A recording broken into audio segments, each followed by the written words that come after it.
पहाड़ी की तलहटी में बना एक सुंदर सा गांव था। जैसा सुंदर गांव था वैसा ही सुंदर उस गांव का नाम था सुंदरपुर गांव। सुंदरपुरम गांव में वैसे तो सुख शांति का वास था, लेकिन वहां के सरपंच की पत्नी कुमती बड़े ही दुष्ट स्वभाव की स्त्री थी। उसकी कुटिल स्वभाव से सभी घर वाले परेशान थे, लेकिन अपनी सीधी सादी बहू सुकन्या को वह खूब ही ज्यादा परेशान करती थी।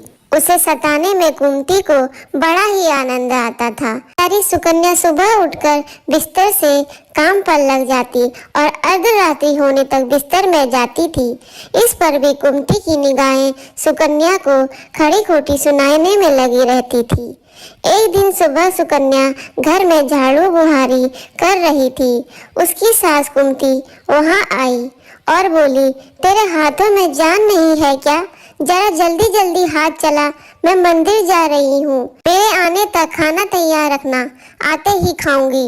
और सुन, एक भी दाना अन्न का बर्बाद न होने पाए। सुकन्या क्या करती बेचारी, चुपचाप स्वीकृति में गर्दन हिला दी। घर की सफाई करके सुकन्या तुरंत खाना बनाने में जुट गई।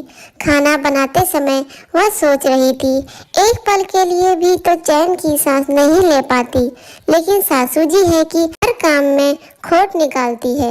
उनके ताने देने की आदत न जाने कब जाएगी। तभी बाहर से दरवाजा खटखटाने की आवाज आती है। सुकन्या ने सोचा, अभी भोजन तैयार ही नहीं हुआ, लगता है सासू जी जल्दी लौट आई।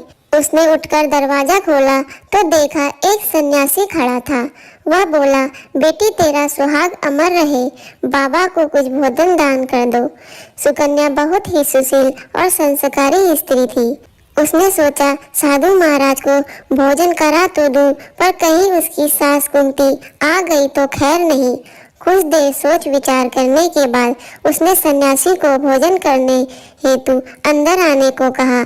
उसके मन में पुकार उठी, सास से डरना कैसा, मैं अपने हिस्से का भोजन दे रही हूँ। वह साधु को अंदर लेकर गई और अतिथि धर्म का पालन करते हुए उसे भोजन कराया। अभी साधु भोजन कर ही रहा था कि सुकन्या की सास आ गई। साधु को घर के भीतर बैठे भोजन करता देख उसका पारा 7वें आसमान पर चढ़ गया। वह बोली, यहाँ कोई भंडारा या लंगर लगा है क्या? उठ भिखारी, बाहर निकल। सुकन्या ने सास को रोकने की चेष्टा की, लेकिन उस दुष्ट स्त्री ने सन्यासी को धक्के मारकर घर से निकाल दिया। अब उसका क्रोध सुकन्या पर टूट पड़ा। तुझसे कहा था ना, अन्न का एक भी दाना बर्बाद न करना, और तू? सुकन्या डरते डरते बोली, मैंने तो उसे अपने हिस्से का भोजन दिया था। ऐसे में उसे इतना भला बुरा कहने की क्या जरूरत थी? अतिथि तो भगवान का स्वरूप होता है। अतिथि धर्म का पालन तो हर गृहस्थ को करना चाहिए। काफी देर तक सास बहू की तकरार चलती रही। अंत में उस कुटिल सास ने सुकन्या को धक्के मारकर घर से निकाल दिया। वह बेचारी दरवाजा पीटती रह गई, लेकिन कुमती तो जैसे पत्थर बन गई। उसका दिल न पसीजा।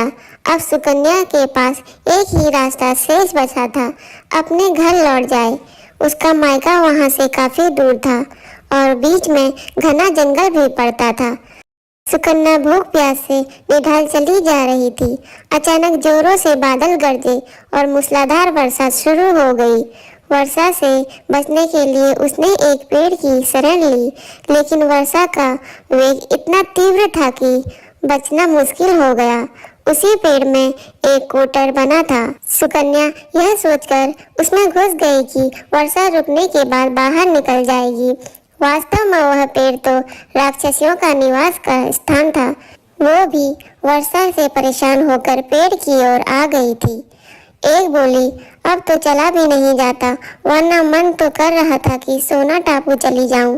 दूसरी राक्षसी बोली, इसमें क्या बड़ी बात है, यह पेड़ हमें अभी उखाड़ कर पहुंचा देगा।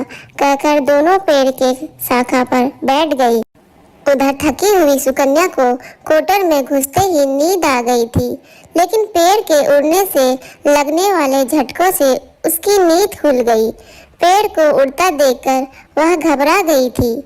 शेष कहकर बाहर झांककर देखने की कोशिश हुई, तो उसने पेड़ की शाखा पर दो राक्षसियों को बैठे देखा। अंततः उसने परिस्थितियों से समझौता करते हुए सोचा, जो होगा अच्छा ही होगा। कुछ ही देर की उड़ान के बाद वह पेड़ सोना टापू पहुंचकर उतर गया। दोनों राक्षसों को भूख लग गई थी, सो वे दोनों शिकार की तलाश में निकल गई।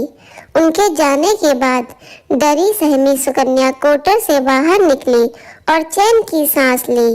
भटकते हुए हाथ पांव सीधे किए। जैसे ही उसने सोना टापू पर फैली रेत देखी तो चौंककर बदबदा उठी। यह रेत तो चमचमा रही है, यह तो सोने की रेत है। अपनी धोती के आंचल में वह जितनी रेत बांध सकती थी उसने बांध ली और कोटर में घुस गई। तभी दोनों राक्षसियां भी पेड़ में वापस आ गई। एक बोली, भरपेट खाकर तृप्ति हो गई और वहीं लौटकर चली गई जहां से आई। थोड़ी ही देर में वह पेड़ भी पहुंच गया। सुकन्या उन राक्षसियों के भय से कोटर में ही छिपी रही। जब किसी कार्यवश वे वहां से गई तो वह बाहर निकल आई और घर की ओर चल दी। वह सोच रही थी कि इतना सारा सोना देखकर सासू जी खुशी के मारे पागल हो जाएगी और सारे गिले शिकवे दूर कर लेगी। घर के द्वार पर पहुंचते ही सुकन्या बोली, देखो सासू जी, मैं क्या लाई हूँ। और यह कहते हुए घर के भीतर प्रवेश करके सोना ही सोना मिलने की घटना अपनी सास को बता दी। कुंती कुटिल तो थी ही, बोली, बहुत काम का सोना लाई है तो सासू जी हमारी 3-4 पीढ़ियों के लिए काफी है। सुकन्या ने उत्तर दिया, अरे मूर्ख, सोना भी कभी काफी होता है, जितना हो उतना कम है। अब मैं जाऊंगी, फिर देखना कितना सोना बटोर कर लाती हूँ।